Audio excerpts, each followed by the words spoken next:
to the Daily Bite. I'm your host, Pastor Steve Andrews. Today we study from 2 Kings chapter 3. In the 18th year of Jehoshaphat, king of Judah, Jehoram the son of Ahab became king over Israel and Samaria, and he reigned 12 years. He did what was evil in the sight of Yahweh, though not like his father and mother, for he put away the pillar of Baal that his father had made. Nevertheless, he clung to the sin of Jeroboam the son of Nebat, which he made Israel to sin. He did not depart from it. Now Mesha, king of Moab, was a sheep breeder, and he had to deliver to the king of Israel 100,000 lambs and the wool of 100,000 rams. But when Ahab died, the king of Moab rebelled against the king of Israel. So King Jehoram marched out of Samaria at that time and mustered all Israel. And he went and sent word to Jehoshaphat, king of Judah, "The king of Moab has rebelled against me. Will you go with me to battle against Moab?" And he said, "I will go. I am as you are, my people as your people, my horses as your horses."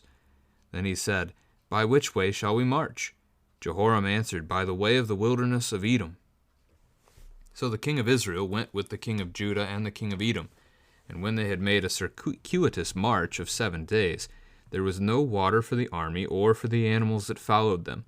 Then the king of Israel said, "Alas, Yahweh has called these 3 kings to give them into the hand of Moab." And Jehoshaphat said, "Is there no prophet of Yahweh here, through whom we may inquire of Yahweh?" Then one of the kings of Israel's servants answered, "Elisha the son of Shaphat is here, who poured water on the hands of Elijah." And Jehoshaphat said, "The word of Yahweh is with him." So the king of Israel and Jehoshaphat and the king of Edom went down to him. And Elisha said to the king of Israel, "What have I to do with you? Go to the prophets of your father and to the prophets of your mother." But the king of Israel said to him, "No, it is Yahweh who has called these 3 kings to give them into the hand of Moab." And Elisha said, "As Yahweh of hosts lives, before whom I stand, were it not that I have regard for Jehoshaphat the king of Judah, I would neither look at you nor see you. But now bring me a musician." And when the musician played, the hand of Yahweh came upon him. And he said, "Thus says Yahweh, I will make this dry stream bed full of pools. For thus says Yahweh, you shall not see wind or rain, but that stream bed shall be filled with water, so that you shall drink, you, your livestock, and your animals. This is a light thing in the sight of Yahweh. He will also give the Moabites into your hand. And you shall attack every fortified city and every choice city, and shall fell every good tree, and stop up all springs of water, and ruin every good piece of land with stones." The next morning, about the time of offering the sacrifice, behold, water came from the direction of Edom till the country was filled with water. When all the Moabites heard that the kings had come up to fight against them, all who were able to put on armor, from the youngest to the oldest, were called out and were drawn up at the border. And when they rose early in the morning and the sun shone on the water, the Moabites saw the water opposite them as red as blood. And they said, "This is blood. The kings have surely fought together and struck one another down. Now then, Moab to the spoil." But when they came to the camp of Israel, the Israelites rose and struck the Moabites till they fled before them. And they went forward, striking the Moabites as they went. They overthrew the cities, and on every good piece of land every man threw a stone until it was covered. They stopped every spring of water and felled all the good trees till only its stones were left in Kir Hareseth. And the slingers surrounded and attacked it. When the king of Moab saw that the battle was against him, he took with him 700 swordsmen to break through, opposite the king of Edom, but they could not. Then he took his oldest son, who was to reign in his place, and offered him for a burnt offering on the wall. And there came great wrath against Israel, and they withdrew from him and returned to their own land. This is the word of the Lord. Now our text here begins 18th year of Jehoshaphat, king of Judah, would be 852, 851 BC, somewhere in that range. Jehoram, whom we read about back in chapter 1, has taken over the kingship of Israel because his brother Ahaziah has died and left no heir. So another one of the sons of Ahab gets to take the throne. He lives and reigns over Israel for 12 years. Now, verse 2, he does what is evil in the sight of Yahweh, clinging to the sins of Jeroboam, the son of Nebat. which means we add him to the list of bad kings over Israel. He's the ninth. There have been no good kings, whereas Judah sits at 2 apiece on good and bad. Now, we do have a bit of a unique statement about this king of Israel, that he was not like his father and mother. So unlike Ahab and Jezebel, he put away the pillar of Baal. So he actually takes away one of the false idols. But the people still don't worship Yahweh. They're still worshiping false gods of their own hands making. So this is not good. And that's, by the way, one of the things you can talk to your kids about here, as it's been a while since we were in that section of 1 Kings. That's 1 Kings chapter 12, verses 25 and onward, where you'd read about the sin of Jeroboam and the golden calves. But ask your children if they remember. What does God mean that this man clung to the sin of Jeroboam? What was that sin? And again, he set up golden calves to be worshipped in Dan to the north and Bethel in the south, so that his people would not go to Jerusalem to worship God, the true God, Yahweh, in his temple.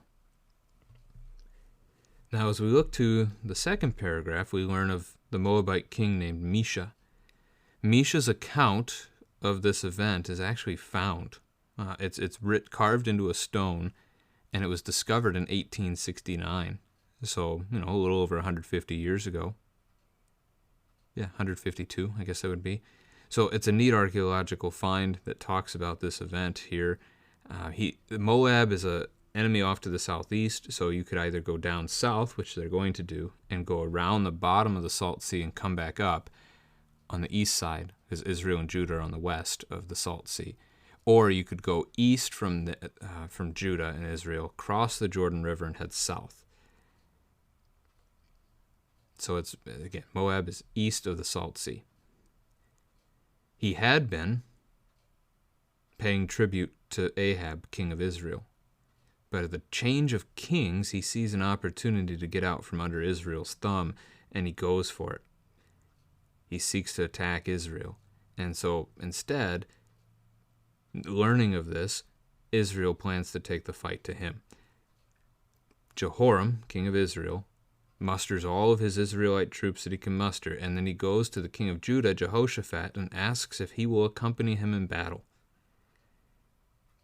His father did this as well. And you can read about that in 1 Kings chapter 22. And the response of Jehoshaphat, the king of Judah, here is the same. I will go, I am as you are, my people as your people, my horses as your horses. He said that to Ahab as well.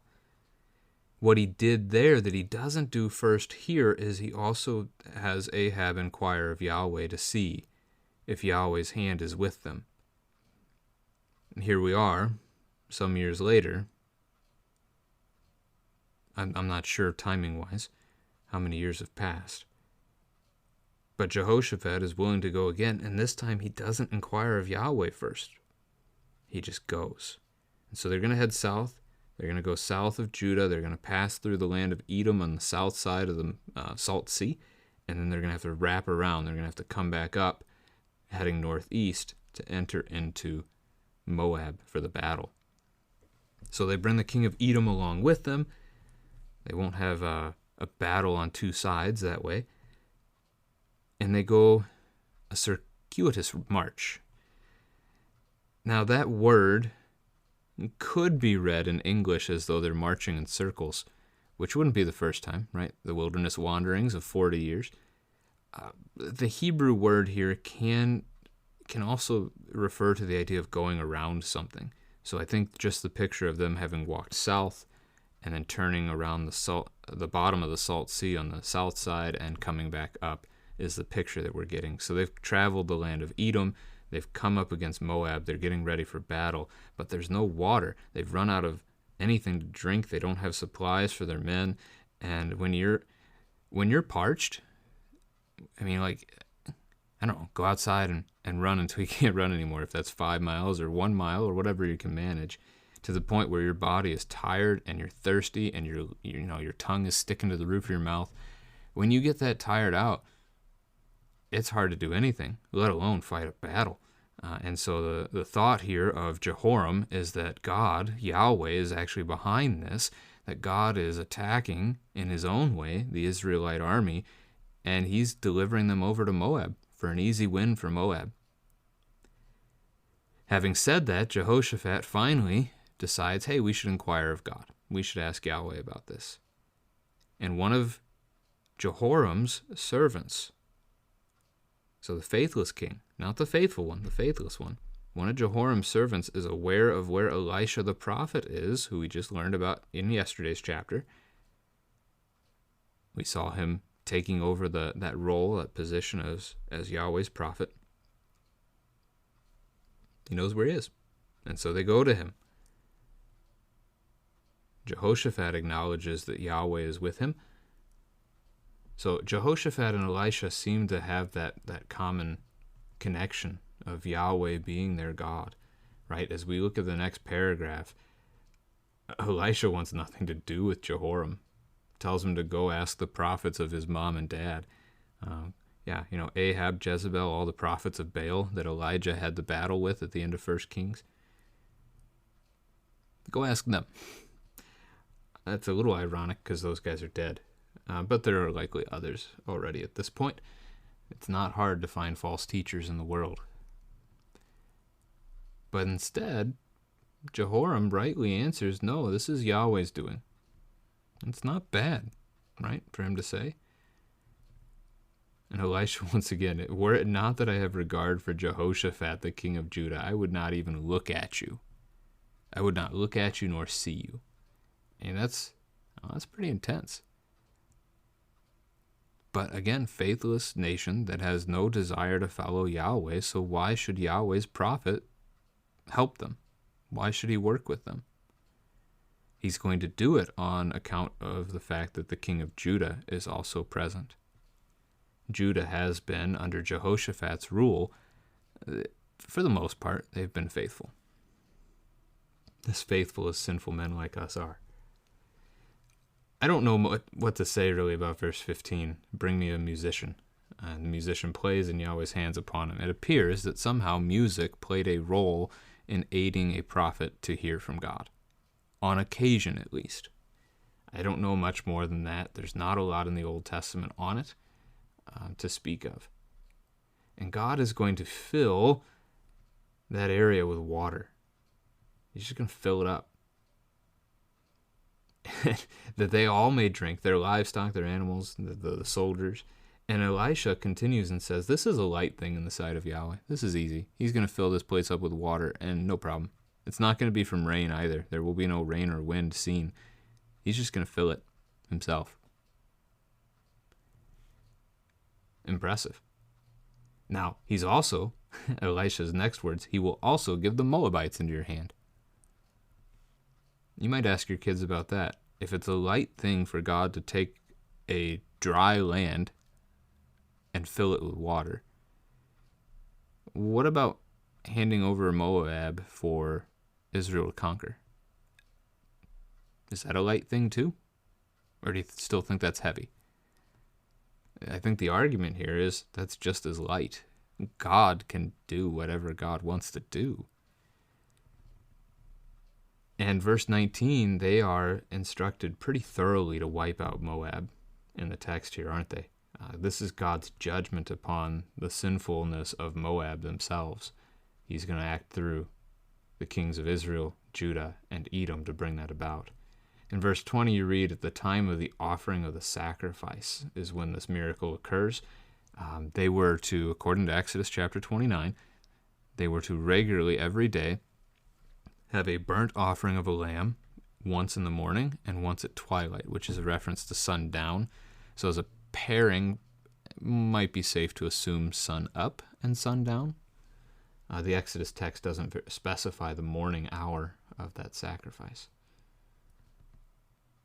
The Moabites, on the other side, they gathered for battle, and they see that water, but they don't see it as water. So it's already a miraculous water, right? God has given a miracle water to feed, to quench the thirst of these people. It is possible that God has made this water appear this way as part of the miracle. I don't want to necessarily write this off as being simplistic and explainable. it could be. It could be that the color of the ground and the water combined with the rising of the sun and the way the sun hit the water and reflected made it look red. That's a possibility. But again, this could be part of the quality of the water thanks to the miracle that God has done. And he's God. I mean, if God wants to make this water appear red to one person's view and like water clear to another person's view, he could do that. So God is luring the Moabites into a false sense of security. They see that water. They think it's blood. They assume that the Israelites, Judahites, and Edomites have turned on each other, and there's been a bloodbath, that they have literally soaked the land with blood. They've fought each other, and there's nothing left. So come to the spoil is the king's invitation. Let's just go pick up all the stuff that they left behind. Their armor, their weapons, their any horses that are still alive. Let's go take it. And they are surprised when they come and learn that they are wrong. And the Israelites strike them, and things go very poorly for Moab there for a few verses. There's the mention of Kir Hareseth, which is a city 10 miles east of the Salt Sea. And then things get odd right at the end of the chapter. So Israel does what God instructed through the prophet Elisha, which is proper when God instructs you to do something. But the odd part is, as the king of Moab tries to escape, realizes that he can't escape, he takes and sacrifices his oldest son. Now, this isn't the odd part. It seems odd to us, like, why would you do that?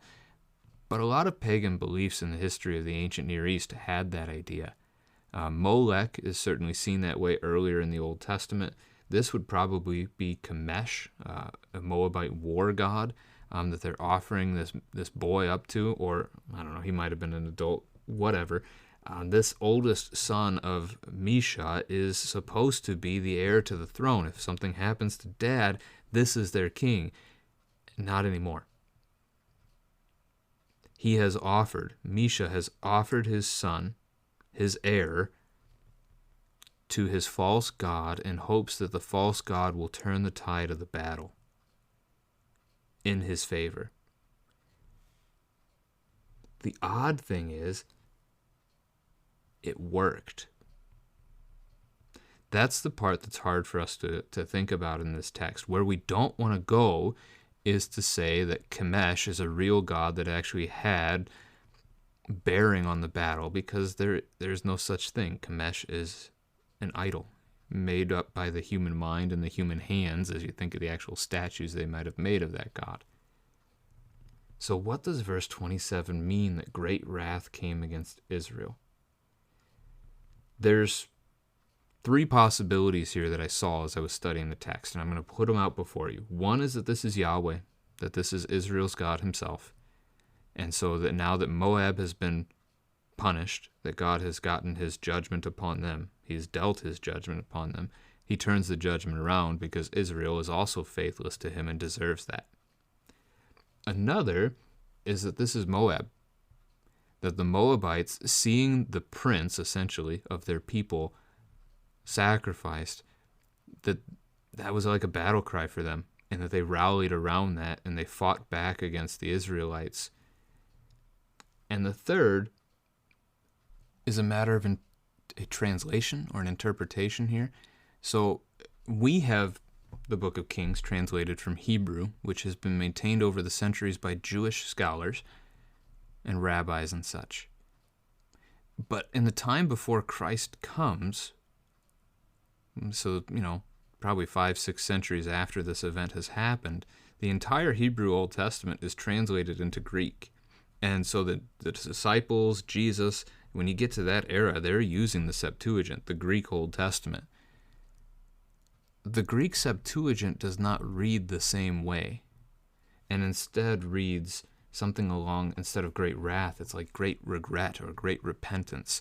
And so the argument of the Septuagint, the way the Septuagint reads, is essentially that the Israelites and Judah and Edom are so repulsed by this action of Misha that they go home, that they want nothing to do with this Moabite people who were just willing to offer up their own prince as a burnt offering, that they leave.